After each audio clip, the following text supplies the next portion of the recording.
ටික දවසකට පස්සේ ඔන්න ආයෙමත් දෙහා දෙක සෙනෙහස කතාව අරගෙන ආවා. ඔයාලට මතකයි නේද කතාව? අනුප් සනුප් නිවුනු දෙන්නගේ කතාව. ඔන්න ටික දවසක් ගත වුණත් මං හිතනවා ඔයාලට කතාව අමතක නැතුව ඇති කියලා.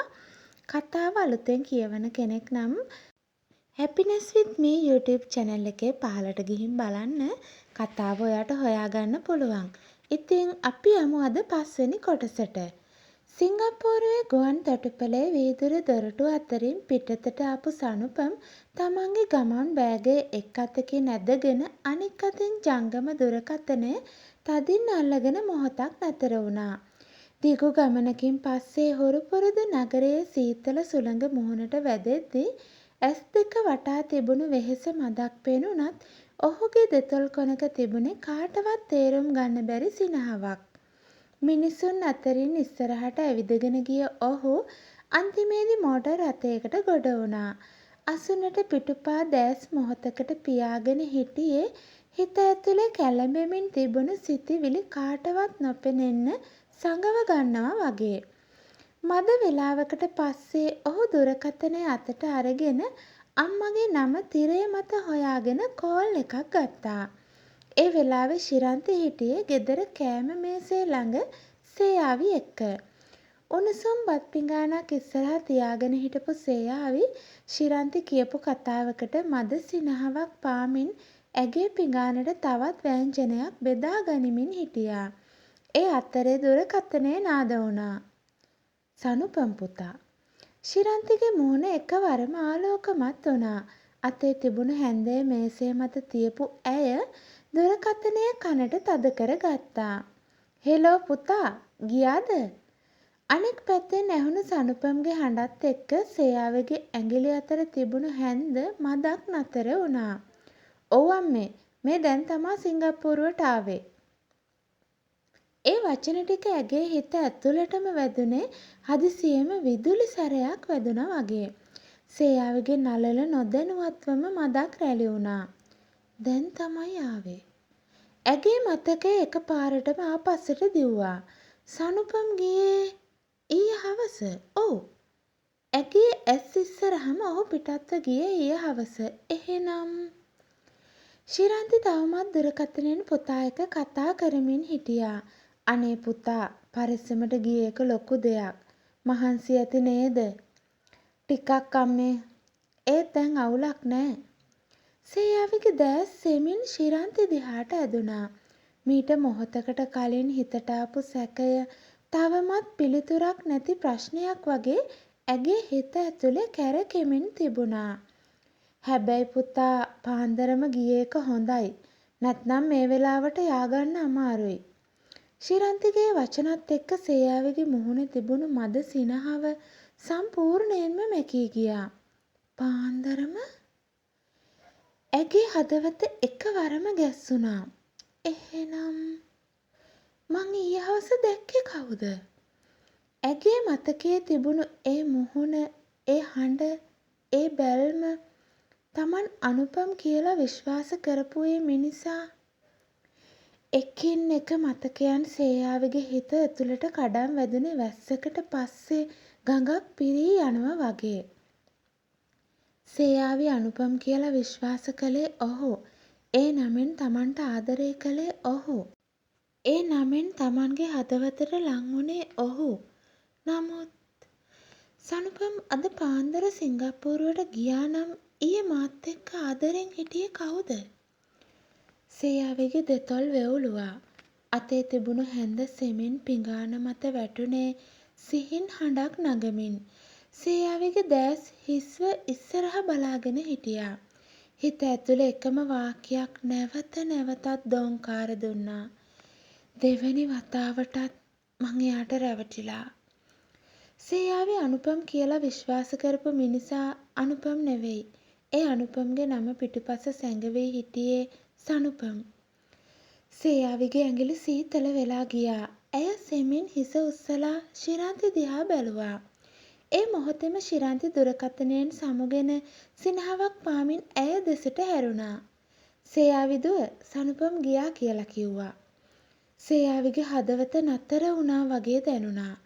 ඇගේ මුවින් එක වචනයක්වත් පිට වුණේ නැහැ.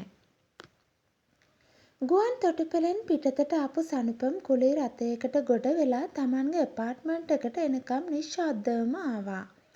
දිගු ගමනකින් දැනුණු වෙහෙසට වඩා ඔහුගේ හිත පිරීලා තිබුණේ ඇපාර්ට්මන්ට් එකට ගියාට පස්සේ කරන්න තිබුණු දේවල් ගැන සිතිවිලි වලින්.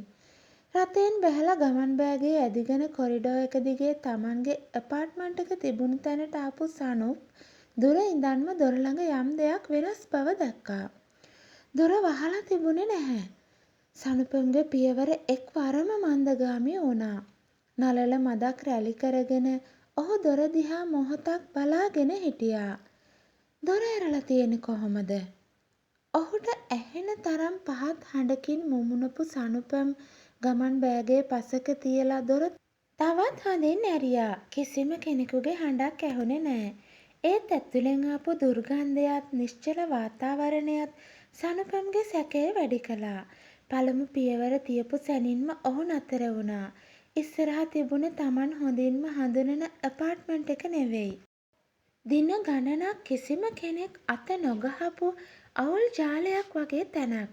සෝෆාව ඉස්සරහා තිබුණු මේසය මත කෑම පෙට්ටි, හිස් බෝතල් සහ කෑම කාපු පිඟන් තැන තැන විසිරිලා තිබුණා. බිම පුරාම කඩදාසි සහ ඇසුරම් කිහිපයක් වැටිලා තිබුණා. තැන තැන විසිරිලා තිබුණු ඇඳුම් අතරේ පුටුවක කමිසයක් එල්ලිලා තිබුණා. බිමට වැටිලා තිබුණු කලිසමක් අසල තිබුණු අලු බඳුනක් ඔහුගේ අවධානයට ලක් වුණේ ඒ අලු බඳුන සිගරට් කොට වලින් පිරීලා ඉතිරිලා තිබුණු නිසයි. සනුපම්ගේ මුහුණ තිබුණු සැහැල්ලු බව මැකී ගියා. ඉන් පස්සේ ඔහුගේ දැස් සෝෆාව මත වැතිරිලා හිටපු මිනිසා ළඟ නතර වුණා. අයියා! සනුපම් මෙතන වැතිරිලා හිටියේ කාමරය පුරා පැතිරිලා තිබුණු අවුල් ජාලයේම කොටසක් වගේ. අනුප්ගේ මුහුණේ තිබුණු පැහැය නැති වෙලා, ඇස් පාගෙට පිය වෙලා, දින ගණනක් හරියට නිදාගෙන නැති මිනිසෙකුගේ වගේ මුහුණේ තිබුණේ අමුතුම වෙහෙසක්. අනුපම්ගේ හිස සෝෆාවේ පිටුපසට බර වෙලා තිබුණා. අසල තිබුණු තවත් අලු බඳුනක් සිගරට් කොට වලින් පිරීලා තිබුණා. සනුපම් මොහොතක් කිසිම දෙයක් නොකියා ඔහු දිහා බලාගෙන හිටියා. මේ මොකද? කලින් මෙවැනි දෙයක් සනුපම් දැකලා තිබුණේ නෑ. ඔහු සෙමින් ඇවිදගෙන ගිහින් පුටුවක් ඇදගෙන අනුපම් ඉස්සරහින් වාඩි වුණා. මං දැන් තමයි ආවේ. අනුපම්ගේ ඇස් මදක් විවෘත වුණා. ඔහු සනුපම් දිහා බැලුවේ හඳුනා ගන්නවත් කතා කරන්නවත් ශක්තියක් නැති මිනිසෙකු ලෙසින්. සනුපම්ගේ දැස් නැවතත් ඇපාර්ට්මන්ට් එක පුරා දිව්වා. මොකද මේ පැත්තේ? අනුපම් කිසිම දෙයක් නොකියා හිස අනෙක් පැත්තට හරවා ගත්තා. සනුපම්ගේ තොල් කොනක මද උපහාසාත්මක සිනහවක් මතුවුණා. ආයෙත් කේතකී එක්ක රණ්ඩුවක් දාගත්තද? ඒ වචන ඇහුණු සැනින් සනුපම්ගේ මතකයට ආවේ මීට කලින් සිද්ධ වුණු දේ. එදත් අනුපම් කේතකී එක්ක ඇතිවුණු මත ගැටුමකින් පස්සේ කිසිම කෙනෙකුට කිසි දෙයක් නොකියා මේ ඇපාර්ට්මන්ට් එකට ඇවිත් තිබුණා. දවස් කිහිපයක් මෙහි නතර වෙලා කිසිම කෙනෙකුට තමන්ගේ දුක නොපෙන්වා හිටපු ඔහු අන්තිමේදී ආයෙත් කේතකී එක්ක යාළු වෙලා ඇය ළඟට ගිහින් තිබුණා. ඒ මතකය සිහි වුණු සනුපම්ගේ මුහුණේ සිනහව තවත් මදක් පැතිරුණා. ඒත් අනුපම්ගේ නිහඬ මුහුණ දිහා බැලූ මොහොතේම ඒ සිනහව මැකී ගියා. මොකද මේ වතාවේ? කේතකී එක්ක ඇතිවුණු පුංචි රණ්ඩුවකට මෙතරම් විනාශයක් කරන්න තරම් අයියාගේ හිත ඇතුලේ මොනවද සිද්ධ වෙලා තියෙන්නේ? සනුපම් ඉස්සරහට නැමිලා අනුපම්ගේ මූණ දිහා කෙලින් බැලුවා. අයියේ. මෙවර ඔහුගේ හඬේ සැහැල්ලුවක් තිබුණේ නැහැ. මේ පාර කේතකී මොනවද කළේ? අනුපම්ගේ ඇස් සෙමින් වැසුණා. ඒ නිහඬ මුහුණේ තිබුණු වේදනාව දැක්ක සනුපම්ට මේ වතාවේ කලින් වතාවේ වගේ සරල දෙයක් නෙවෙයි කියලා තේරෙන්න වැඩි වෙලාවක් ගියේ නැහැ. අනුපම් සෙමින් හිස උස්සලා ඔහු දිහා බැලුවා. ආයෙත් කේතකී එක්ක රණ්ඩුවක් දාගත්තද? සනුපම්ගේ හඬේ තිබුණේ පුරුදු සැහැල්ලුවමයි. ඒත් අනුපම්ගේ මෝහනේ කිසිම වෙනසක් වුණේ නැහැ. සෝෆාවේ පිටුපසට හිස තියාගෙන ඔහු තවත් මොහොතක් සිවිලිම දිහා බලාගෙන හිටියේ ඒ ප්‍රශ්නය Tamanට ඇහුනේ නැති ගානට. අයියේ. සනුපම් පුටුවේ පිටුපසට බර වෙලා දෑත් දෙක පපුව ඉස්සරහට බැඳගත්තා. මොකද වුනේ? අනුපම්ගේ මුහුණ දැඩි වුණා. දැස් මොහොතකට පිය වුණත් වචනයක්වත් පිට වුණේ නැහැ. සනුපම් ඔහු දිහා තවත් මොහොතක් බලාගෙන හිටියා. අන්තිමේදී දිගු හුස්මක් පිට කළා. හරි. කියන්න ඕන නැත්නම් දැන් කියන්න එපා. ඔහු පුටුවෙන් නැගිට්ටා. කාමරේ පුරා පැතිරිලා තිබුණ අවුල දිහා බලපු ඔහු සෝෆාව අසල තිබුණු සිගරට් කොට කිහිපයක් අහුලා අලු බඳුනට දැම්මා. මේසේ මත තිබුණු හිස් කෑම පෙට්ටි එකතු කරමින් ඔහු හිස දෙපසට සෙලෙව්වා. ඔයාට මාව මතක් වෙන්නේ ප්‍රශ්නයක් ආවම විතරයි. සනුපම් මුමුණමින් කෑම පිඟන් කීපයක් අරගෙන කුස්සියට ගියා. අනුපම් එතනම හිටියා. ඔහුගේ දැස් බිමට බර වෙලා තිබුණා. ඇඟිලි දෙකක් අතර තිබුණු සිගරට් එක දැල් වෙලා අලු බිමට වැටුණත් ඔහුට ඒ ගැනවත් ගාණක් තිබුණේ නැහැ. එළියට ගිය සනුපම් මද වේලාවකට පස්සේ නැවතත් කාමරයට ආවා. අතේ තිබුණු බෑග් කීපයක් මේසේ මත තියලා කෑම පෙට්ටි විවෘත කරමින් දෙදෙනාටම පිඟන් දෙකක් සූදානම් කළා. කන්න. අනුපම් කිසිම දෙයක් නොකියා සෝෆාවෙන් නැගිටලා මේසේ ළඟට ආවා. දෙදෙනා අතර දිගු නිහඬතාවයක් පැතිරුණා. කෑම හැඳි පිඟන් වලට වැදෙන සිහින් හඬ විතරක් ඇපාර්ට්මන්ට් එක පුරා ඇහුණා. සනුපම් කිහිප වතාවක්ම අනුපම් දිහා බැලුවත් ඔහුගේ මුහුණේ තිබුණු බරපතල නිහඬතාවය දැකලා ආයෙත් කෑම කන්න පටන් ගත්තා.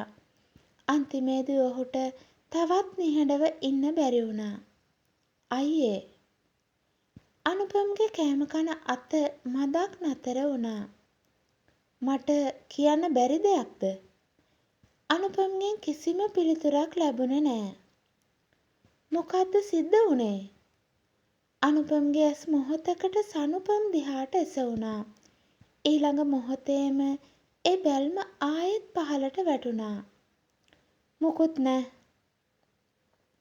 අනුපම් කෙටියෙන් පැවසුවා. සනුපම්ගේ නළල රැලි වුණා. මොකුත් නැත්නම් මේ විදිහට ඉන්නේ ඇයි? අනුපම් හැන්ද මේසේ මත තියලා ගැඹුරු හුස්මක් පිට කළා. මං ගෙදර යනවා. සනුපම්ගේ අතේ තිබුණු හැන්ද එලෙසම නතර වුණා. ගෙදර? කවද්ද? ඉක්මනට. සනුපම් පුටුවේ ඉස්සරහට නැවුණා. එතකොට ජොබ් එකට මොකද වෙන්නේ? සනුපම්ගේ මුහුණේ කිසිම හැඟීමක් තිබුණේ නැහැ. අයින් වෙනවා. මොකක්? සනුපම්ගේ හඬ ඉබේම උස්සුණා. ජොබ් එකෙන් අයින් වෙනවා. ඔහු තවත් මොහොතක් නිහඬව හිටියා. අනුපම් මේසේ මත තිබුණු වතුර වීදුරුව අතට ගත්තා. කොහොමත් මං දැන් සති 3ක් වැඩට ගියේ නෑ. සනුපම්ගේ දැස් විශාල වුණා. සති 3ක්? ගෙදරින් ආවදා ඉඳන් වැඩට ගිහින් නෑ එතකොට. තමන්ගේම අයියා ගැන තමන් දැනගෙන හිටියේ කොච්චර අඩුවෙන්ද කියලා සනුපම්ට පළමු වතාවට හිතුණා. කේතකී එක්ක ඇතිවුණු රණ්ඩුවක් නිසා දවස් 2ක් 3ක් ගෙදරට වෙලා ඉන්න එක තේරුම් ගන්න පුළුවන්. ඒත් සති 2ක් රැකියාවට නොගිහින් ඇපාර්ට්මන්ට් එකේ මේ තරම් විනාශ කරගෙන අන්තිමේදී රටම දාලා ගෙදර යන්න තීරණය කරන එක. මෙතන මොකක් නමුත් බරපතල යමක් සිදු වී ඇති බව පැහැදිලියි. සනුපම් සෙමින් පුටුවේ පිටුපසට බර වුණා. තවමත් නිහඬව කෑම කමින් හිටියා. ඔහු කිසිම දෙයක් නොකීවත් ඔහුගේ නිහඬතාවය ඇතුළෙන් සනුපම්ට එක දෙයක් තේරෙන්න පටන් අරගෙන තිබුණා. කේතකී එක්ක සිද්ධ වුණු දේ හිතනවට වඩා බරපතල විය යුතුයි. පහුවදා උදේම සනුපම් රැකියාවට ගියා. අනුපම් ඇපාර්ට්මන්ට් එකේ තනිවම නතර වුණා. පෙර දිනවල තිබුණු අවුල් සහගත තත්ත්වය මදක් අඩු වී තිබුණත් ඔහුගේ මුහුණ පුරා තවමත් කිසිම කෙනෙකුට පැහැදිලි කරගන්න බැරි බරක් තිබුණා. දවස ගෙවී ගිහින් සනුපම් හවස ඇපාර්ට්මන්ට් එකට ආවා. දොර ඇරපු සැනින්ම ඔහුට දැනුනේ වෙනදාට වඩා වෙනස් වාතාවරණයක්. මේසේ මත බෝතලයක් තිබුණා. ඒ අසල බයිට් සඳහා කෑම කිහිපයක් සූදානම් කරලා තිබුණා. සනුපම්ගේ ඇහි බැම ඉහළ ගියා. අද මොකද මේ? අනුපම් සෝෆාවේ වාඩි වෙලා හිටියා. අතේ තිබුණු සිගරට් එකේ දුම සෙමින් ඉහළට නැගුණා.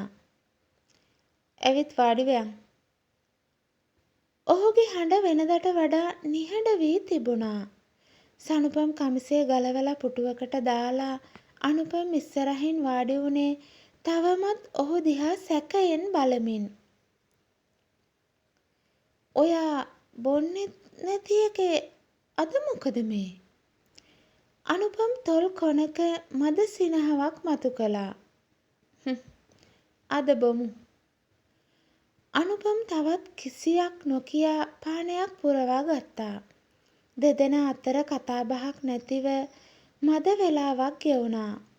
සනුපම් කිහිප වතාවක්ම අනුපම් දිහා බැලුවේ ඔහුගේ හැසිරීමේ වෙනස තේරුම් ගන්න උත්සාහ කරමින්. වෙනදා බොන්න කැමති නැති අනුපම් අද Tamanට බෝතලයක් ගෙනවිත් තිබුණා. සිගරට් එකක් පස්සේ තවත් එකක් දැල්වෙමින් තිබුණා. ඉතින් අනුපම්ට මොකද මේ වෙලා තියෙන්නේ? සනුපම් මේ ගැන තවම දන්නේ නෑ. අපි බලමු ඉදිරියට මොකද වෙන්නේ කියලා. ඉතින් ආරාධනා කරනවා දිගටම කතාවත් එක්ක රැඳිලා ඉන්න. Happiness with me YouTube channel එක subscribe කරලා කතාව අහන්න එකතු වෙන්න ඔයාලා හැමෝම. ආයෙමත් ලස්සන කොටසක් අරගෙන එන්නම්. එතකල් පරිස්සමෙන් සතුටින් ඉන්න. ගිහින් එන්නම්. bye.